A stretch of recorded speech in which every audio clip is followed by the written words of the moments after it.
မကောင်းသောဘေးရန်တဲ့အတာရခိုင်အောက်လန်းအတက်ပညာတို့ဖြင့်ဆေးခတ်ခြင်းပုံနကတိုက်ခြင်းအစရှိသည့်တို့မှကင်းဝေးစေရန်အတွက်၎င်းမိမိဂုဏ်သိက္ခာကျဆင်းနိုင်စေရန်အတွက်မိမိစည်းစိမ်ဥစ္စာယာရုများဌာနန္တရများရှော့ချပျောက်ပြက်စေရန်အတွက်တိုက်ခိုက်ခြင်းကြံစည်ခြင်းတို့မှကင်းဝေးနိုင်စေရန်အတွက်မောရတုပရိတ်တော်ကိုရွတ်ဖတ်ပူဇော်လို့ပေးပါမယ်မိမိအားသူတော်ဘာတို့ကချောင်းမြောင်း၍လှုပ်ကြံတိုက်ခိုက်တပ်ဖြတ်ခြင်းတို့မှကင်းဝေးစေရန်အတွက်မောရတုပရိတ်တော်ကိုရွတ်ဖတ်ပူဇော်လို့ပေးပါမယ်ဗုဒ္ဓံတံဗောဓိတံမာရိနိဗ္ဗတံမောရယောနိယံယေနာတံဝိဟိတရခမတတ္တံဝနေစရာစေရတံဝါယမန္တာပိနေဝတခိန္တုဂဏိတောယမမန္တန္တိအခါတံပရိဒံတံပနာမဟေဥဒေတယံသက္ခုမဧကရာဇာဟရိတဝန္နောပထဝိပပါသောတန္တနမတမိဟရိတဝန္နပထဝိပပါတံတယေဇဂௌဒဝိဟရိမုဒေဝတံ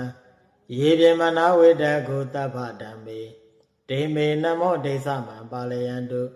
နမထုဗုဒ္ဓနာနမထုဗောဓိယနမောဝိမု dd နာနမောဝိမု dd တိယဣမံသောပရိဒံကတ္တဝါမောရောစရတိဧတနာ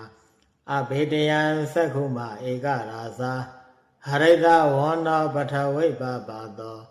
တန္တနမတမိဟရိတဝန္နပထဝိပပါတံတယေဇဂௌဒဝိဟရိမုရတ္တိယေပြေမနာဝေတကုတပ္ပဓမ္မေဒေမေနမောတေသမံပါလယန္တု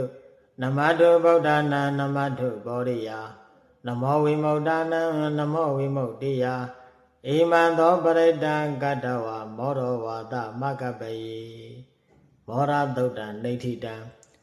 ယခုရဆိုလိုက်ကြတော့မောရသုတ်ပရိတော်ကိုနာယူကြည်ညိုရတဲ့အကျိုးအကြောင်းအလုံးသောဓမ္မမိတ်ဆွေအပေါင်းသူတော်ကောင်းတို့တွေသည်သူတော်ဘာတို့၏